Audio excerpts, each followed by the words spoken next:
I'm actually a little nervous to talk about this because I haven't actually never really gone in depth before talking about something, something of this nature, and that is, an MM book or an M4M book, I guess, a male romance book. It's gay. I've never actually done this before. I have talked about it before, but not having something just solely dedicated to it. I talked about Heated Rivalry, the show, with Antonio, and the books. I have all the Game Changer books, by the way, which I'll bring that up here as well. But I read something last month. I read it very much, and I wanted to talk about it because I have a lot to say about this stupid book. It's not stupid. I don't mean to insult it by any means, but this book that I'm about to talk about was highly recommended on Reddit, on the MM romance novel Reddit subreddit. Butterboy, you're just in time.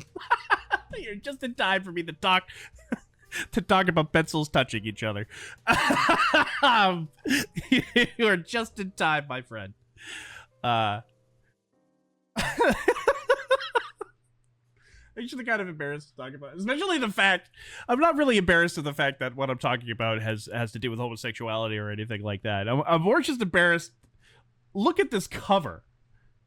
That is ridiculous of a cover. I'm going to say that right now. I hate these model covers that these books tend to have. I hate it where it's nothing but like close up on their abs and shit like that.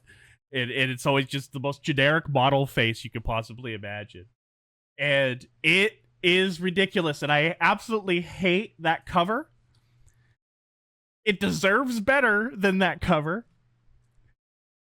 And that's one of the things that I think the Game Changer books managed to get, is that their original covers were the most horrid things I've ever seen. They are this cover to a T. This one right here. They're that to a T. But now there's a different one. They have different covers now. And they're a little more stylized. They're a little more artistic in nature. And they actually fit the tone of the book in which they tell. This thing doesn't fit the tone of the book at all. And I can't stand that cover. Oh, yeah, it's awful. That cover is terrible. It's terrible. That's right, ladies and gentlemen. We are talking about To Catch a Firefly by Emmy Sanders. Again, highly recommended. In fact, I had people even calling it one of the best MM romance novels they had ever read. So, and for the record, that wasn't just a couple of people. I'm sorry. It was several people. And I was like, oh, shit. Well, I'm kind of a sucker for these books. Yeah, it's way too flamboyant. It's way too flamboyant. It doesn't even fit. This is one of the characters. I believe that person that is depicting is the character Lucky within the book. But it just doesn't fit. It does not fit the tone of the book at all. And that's what I hate about a lot of these book covers, is that they just don't fit the book. And that's one of the things that I love about the Game Changer book covers now, is that their painted, cartoonish kind of style actually fits what happens in the books. And I appreciate that. This thing, the fuck? All right, I don't want to spend all my times talking about that absolutely ridiculous cover.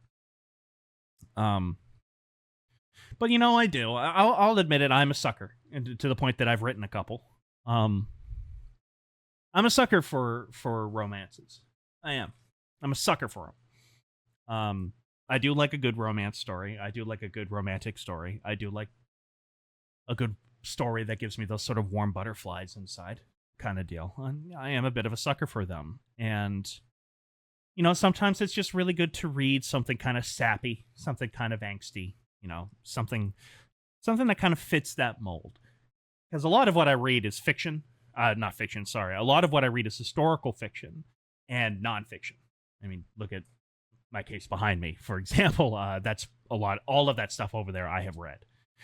And so it's sometimes good to kind of go to something like this, because I don't want to say something like this is mindless. It certainly isn't. There are some really thought-provoking ideas in this. But it is kind of good to just kind of be able to turn off your brain and just enjoy something really, really simple. And that's what this is. This is pretty goddamn simple. This is the first book by Emmy Sanders that I have ever read. I don't really follow any romance novel writers other than Rachel Reed. I don't really follow any of the others. Probably won't be my last, because I did enjoy this book enough that says, I think she's a clever writer. And I enjoyed her writing style. And again, this is highly recommended on Reddit. Highly recommended. It's one of the best books ever written.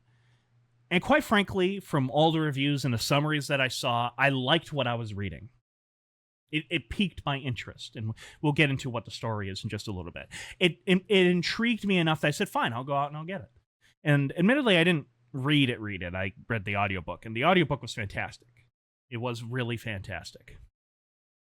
And it is kind of it's a typical story of friends to lovers. It's a classic story. Classic story. It's a typical story of friends to lovers, and the two characters are Lucky and Ellis. You have Ellis, who is this quiet, very clearly autistic man who cares for his mother, who has been diagnosed with MS. I think it's MS.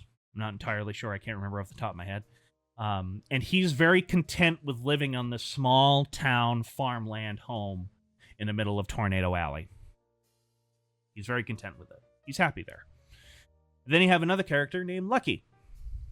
And Lucky, who is a more carefree guy who likes to travel the world and is a successful photographer for, I think, National Geographic. Or a non-copyrighted version of National Geographic. This is not what I was expecting. And I have lots of opinions on it. I have so many opinions on it, I actually wanted to talk about this. I have to talk about this. It's almost kind of cathartic in a way. Because I overall agree with the general consensus of this book. And that is the first half is significantly better than the second half. There is a very, very clear divide between the first half of the book and the second half. And the first half of the book is Ellis and Lucky circling each other until they meet, or until they finally get together.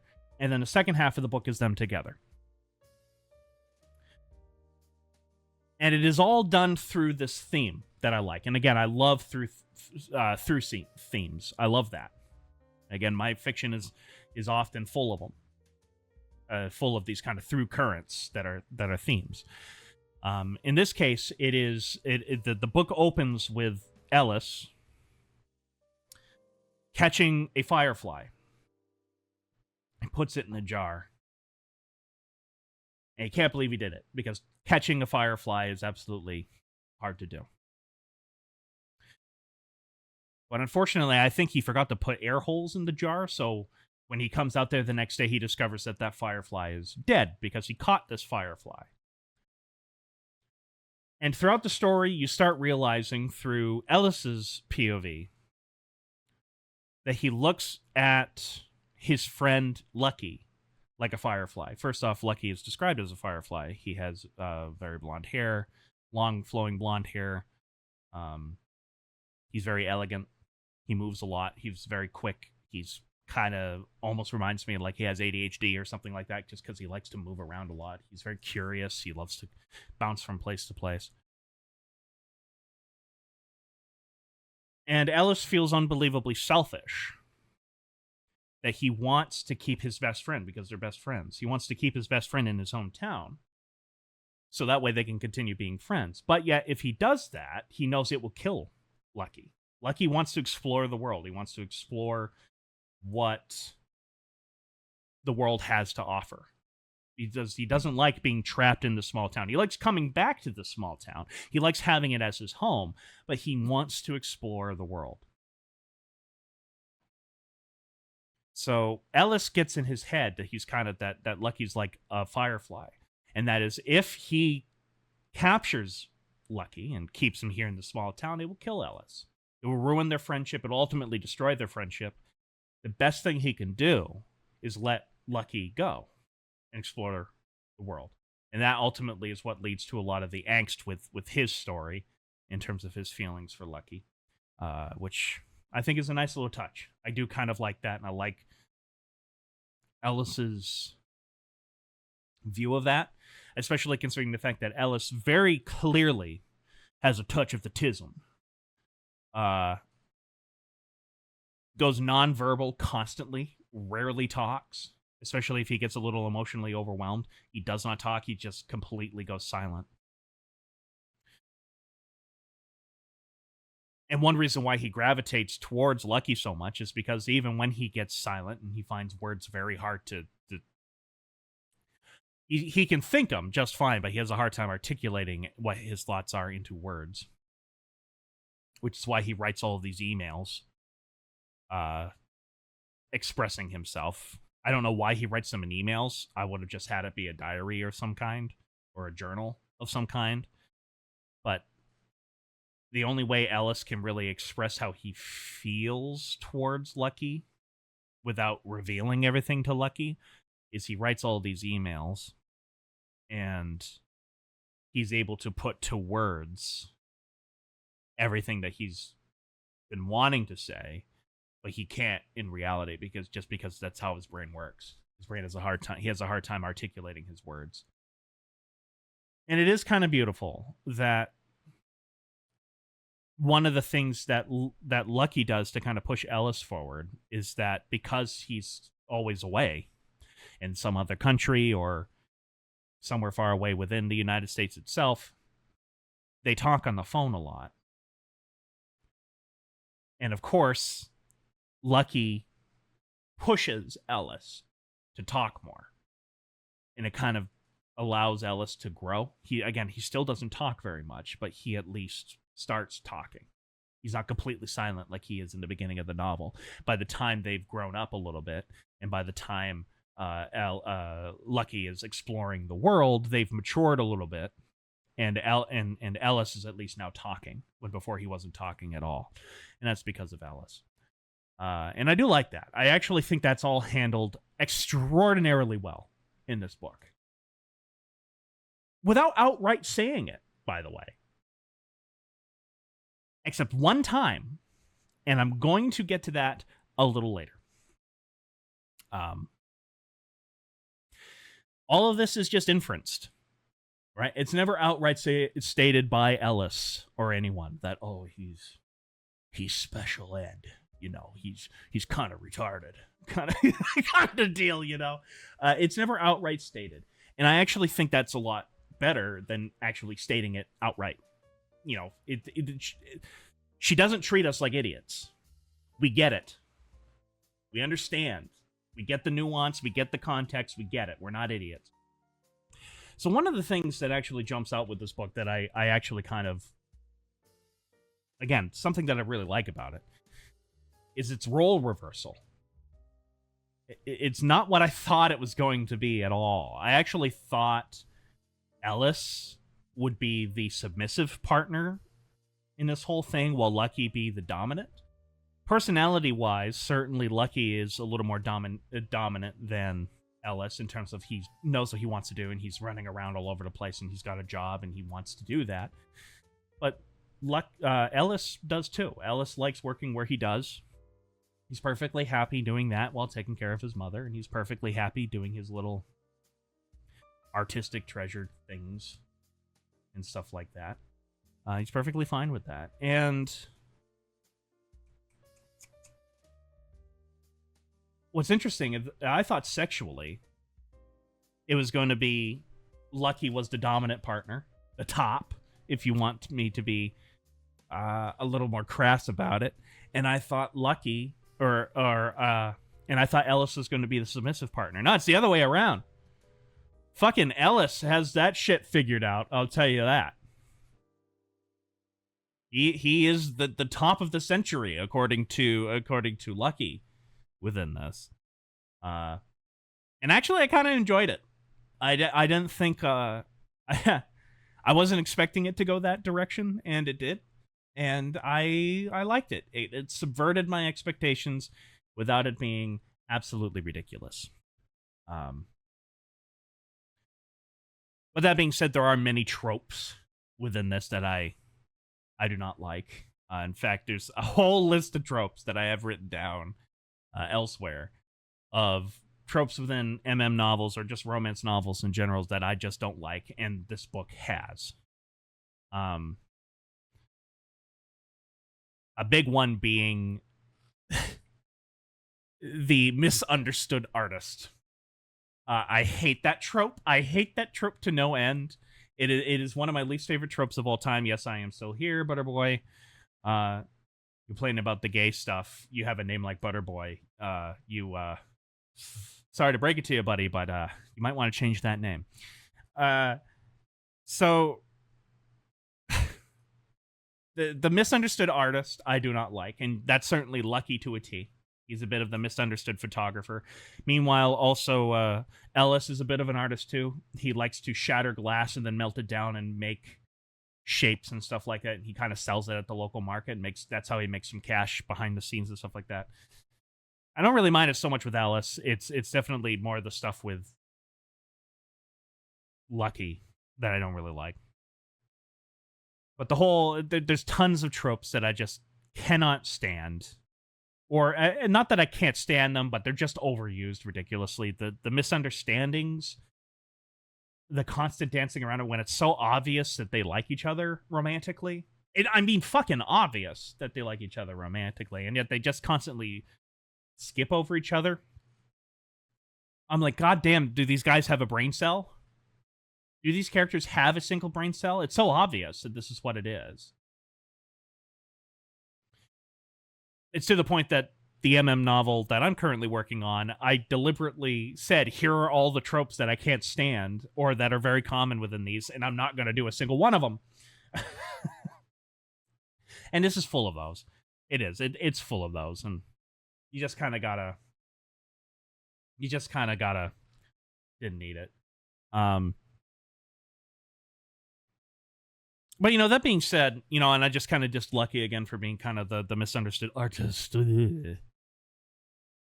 I actually relate to him a lot. I do relate to his character quite a bit. More than I kind of like admitting. And not so much of the fact that he is the artist, but rather that he is an unbelievably restless man. He likes exploring, and so am I. I'm a very restless human being. I like changing things up. Look, I've got a new set, for example. I love changing things up. I get restless, and especially when I start feeling a little too comfortable, I get a little restless, and I want to go explore, either via my mind by consuming a new topic of some kind, or traveling to a new place to explore the history around there or a history location, seeing things, touching things, experiencing things. In that sense, I relate to Lucky quite a bit, because that's essentially what he is. And again, this might be a little bit too personal. I'm not quite sure, but it's certainly an element when it comes to Lucky. Often what happens is, especially when I was a little younger, I would often fill this kind of emptiness that I had going to these places and exploring stuff. I would often fill that void with hookups, which is something that this book talks about and deals with. You sort of kind of fill that empty void with hookups, and all the while you're kind of yearning for that one guy that you love. That I don't really want to say your knight in shining armor, but something along those lines. You're looking for this one man in which you have high expectations for. You're keeping the bar high very deliberately because you want that person to be the person, your end-all be-all. And that is what Lucky has. Lucky is a hornball when he's on his own. Not as much as that random guy that he's with or his boss that he's with or whatever the fuck, but he's a bit of a hornball. And that's because he's built in his head this idea of who the perfect partner is. Without him connecting the dots that man is Ellis. And that's why he actually hasn't found anybody. It's not so much because he hasn't been looking. It's because the person that he's been idolizing as or imagining being his knight in shining armor is already there. He's found him already. And I love the scene in the book where he realizes this. It's actually brilliantly written without it being overly drawn out, overly explained, overly wordy. And that's the stuff that I applaud in this book, is stuff like that. Now, that being said, despite me, relating to Lucky in that capacity, Ellis is a phenomenal character as well. And I honestly respect his character more than I respect Lucky. And that respect is kind of a key word. While I don't really care that he's also kind of a tortured artist, he's more of a guy that creates stuff to express himself, since he has such a hard time vocalizing thing, more than he is a tortured inner artist like Lucky. But I like his POV a little bit more than I like Lucky's. Because it's so different to Lucky. It's so different. It's so, in terms of even the writing style, it is so radically different and so clearly told via a neurodivergent POV. And I think that's beautiful. It is so beautifully done. It's so beautifully handled. And I can't really, because if you want to read it, I recommend that you read it, so I can't really go into everything about it. But there's things that he writes about in his sections of the story that we as the audience can pick up on, that we understand that, oh, this is what's actually happening. This is what they're actually doing. But because his brain doesn't work like that, I mean, he was just born that way. His brain isn't wired like that. He doesn't see it. He can't connect the dots. It needs to be told to him for him to see it. And that's very difficult to write. And I think Emmy Sanders did a very good job with that. An excellent job with that. And it makes his parts of the story a little more engaging, in my opinion. Because you have to listen to it. You have to listen to pick up on what he's missing. And that's cool. That made this book pretty engaging for me. That being said, this book, it's written from both of their POVs, right? So it would be like one chapter is being told from Ellis, and then the next chapter would be told from Lucky. And they're both written in first person. I am not a fan of first person. If you're going to do a story where you have a character, right, and you're telling that character's story, I like third person limited. In fact, I write third person limited quite a bit, where it's entirely from one character's point of view, with some minor exceptions, but it's written in third person. And the reason why is because I have a very hard time buying first person as a writing medium. Not so much that it exists. Of course it exists, and it's very popular, especially with younger adults, or YA, the YA audience. They love their first person for some reason. And I think that's just because first person might be a little bit more personal, and that's one reason why a lot of authors choose it. While third person limited, despite it being written very similarly to first person, because you're still using their name and not I, that kind of puts a distance between the reader and the character. Well, with first person, you don't have that distance. That being said, the reason why I don't buy it is because first person implies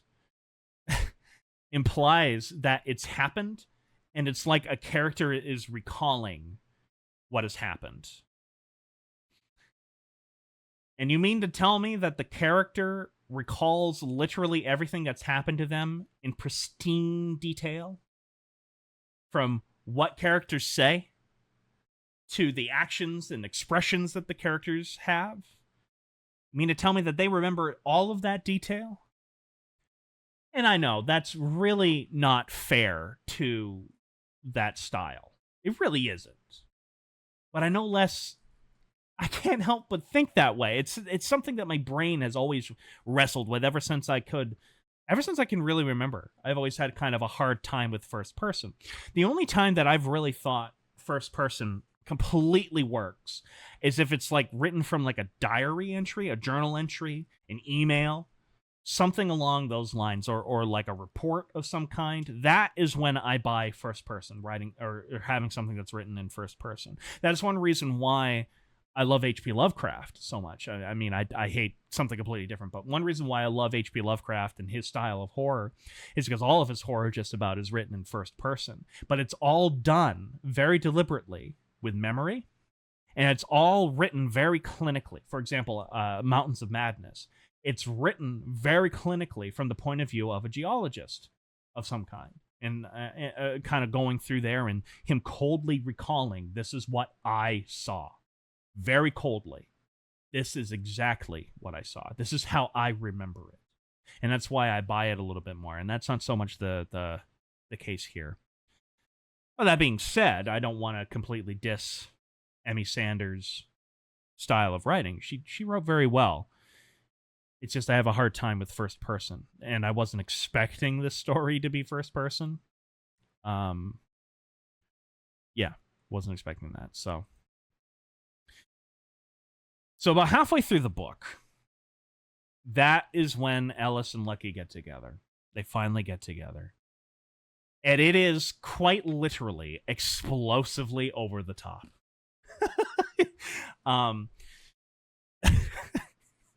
I mean, the two of them end up having sex in the middle of a tornado. How much more over the top can you get in terms of also describing the turbulence of the relationship and the turbulence of who they are versus the turbulence of their situation and the actual physical turbulence of a tornado coming your way? It is gloriously over the top, to the point that I actually had to pause the audiobook and laugh a few times because of how over the top it was. You can actually have them revealing their feelings to themselves in the midst of this tornado. In fact, that could have been happening because maybe they think this is their last moments on Earth. Because there's literally a tornado coming straight for you. I could have done without the sex. Could have done without the smut in that particular scene. That being said, though, I do really love the symbolism of the tornado. I do like the symbolism of it. In the very beginning, it is a big scene where Lucky watches Ellis watching this tornado kind of passing by them. It doesn't directly go over them, but it goes past them, and this is when they were a lot younger. And Ellis is just in awe of the fact that Lucky can just stand out there and also be in awe of the force of this tornado. And it kind of goes into that sort of adrenaline chasing element that Lucky has, which sort of drives him into being into taking the job in which he takes. and so it is kind of symbolically fitting that this tornado, this massive thing of destruction, is also the thing that kind of brings them together in that one moment. It's the thing that also makes them realize, oh shit, it really is you, and it's been you, and it has been you forever. And it makes them finally see that it's this mutual love that they have for each other. I love the symbolism of that. I do. I think it's beautifully written. I love symbolism like that. I just could have done without the smut in that particular part. Speaking of smut, the second half of this book is almost purely smut. Right. All of that character stuff that I loved so much about this book, and them dancing around each other, and some really heavy emotional shit that happens within the first half of this book. The second half of the book, they're together. Oh, they're fucking. Oh, they're fucking big time. And there's sex scene after sex scene after sex scene. And for the record, there is a place for smut. There really is a place for smut in your books. I have all the Game Changer books by Rachel Reed, and there's plenty of fucking smut in those. So I'm not saying that I don't like smut. I don't enjoy it. There's a place for it. There's just an awful lot of it within the second half of this book, and it kind of almost takes precedence over character development. There's so much of it.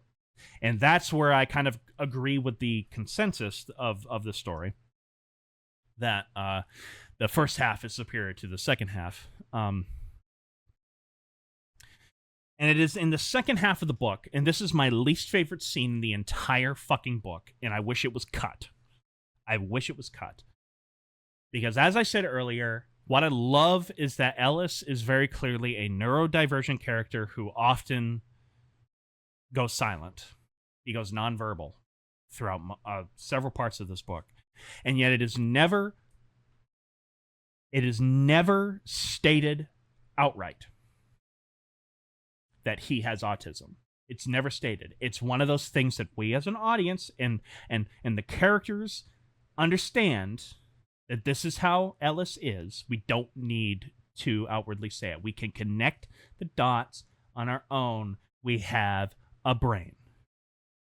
But there is a scene where Lucky talks to Ellis's mother, and this scene drove me up the wall because it held my hand and thought I wasn't smart enough and treated me like I was a toddler.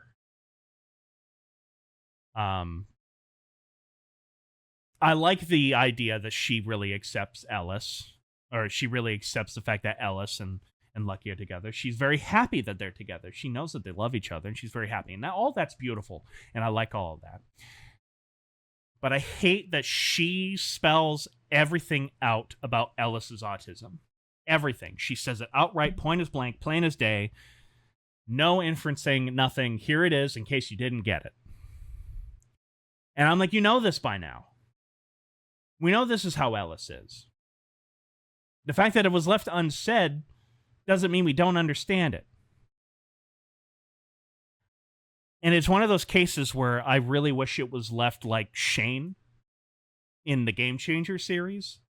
Because Shane in Heated Rivalry and the other books, Game Changer and now Unrivaled, Shane is clearly autistic. He clearly has a touch of the tism.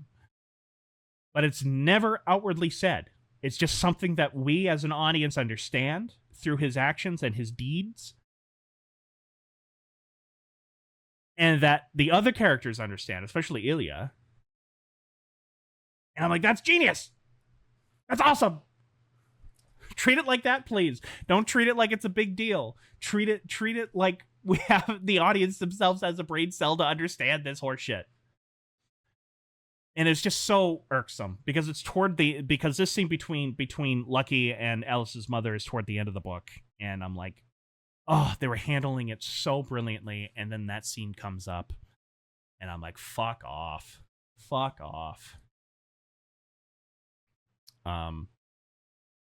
That being said, I do really like Lucky's dad in particular. He doesn't have a big role in this book, but I do like this dynamic a lot, and I think I give Emmy Sanders a lot of props for this, because this easily could have been done a lot less. This could have been done with a lot less nuance, and I love nuance. And that is Lucky's dad doesn't quite understand Lucky and his relationship with Ellis, but he no less accepts it because he loves his son. And I love that dynamic. I not only love that dynamic, I love writing that dynamic. And I think it's a beautiful dynamic. And I think it's a lot more realistic, especially if you're somewhere out west or the southwest and stuff like that, where being gay isn't exactly welcome. I love the fact that, well, he doesn't quite understand it. He accepts it. And I respect that. I respect that Emmy Sanders wrote it like that. And I really appreciate it. So my final thoughts on this before we go to break again and have one more thing to talk about. My final thoughts. What this book gets wrong, it gets really wrong.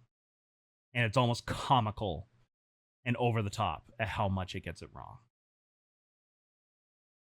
But by God, what this book gets right, particularly in that wonderful first half.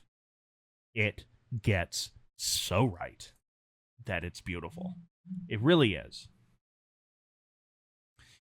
And I do recommend it. I just don't think I liked it as much as what I was hoping. I don't really want to say that I was completely let down by this book or disappointed. I think that might be a little bit better of a term to describe it, because I really did enjoy it. But I wanted more, or I wanted something a little different. I'm so glad that I wrote it, though. You should read it. I absolutely pick it up. Pick up a copy, get it on Audible, listen to it. The audiobook is really good. The voice actors that portray the two main characters do a great job with performing the book. It's just not what I was expecting, and I had a lot of thoughts about it, and I just kind of wanted to share them right here, right now. And I would like to talk about more of these books, because there are tons of these books. There's one series called the Bonfire series. I think her name is Emmy Lane, who wrote it. And I love those books. Or I love the first book. And then the rest of the books kind of fall off the rails. But I love the first book, and I would love to talk about that too, because it's a beautiful relationship that story portrays as well. But that's all I got really to say about this. I don't even want to get into the topic of women writing books. They don't really know how men talk and stuff like that. And there are merits to that opinion, and there aren't at the same time. I think Rachel Reed is a giant red herring when it comes to that. She clearly knows how to write men. She's very good at maybe not describing how men act, but she's very good with dialogue in terms of how men talk to each other. I think that's her greatest strength, for example. And I used to have that opinion on it too. But I don't really want to get into that. I think that deserves to be its own topic in of itself. I enjoyed the book. I enjoyed this book, and I was glad that I read it.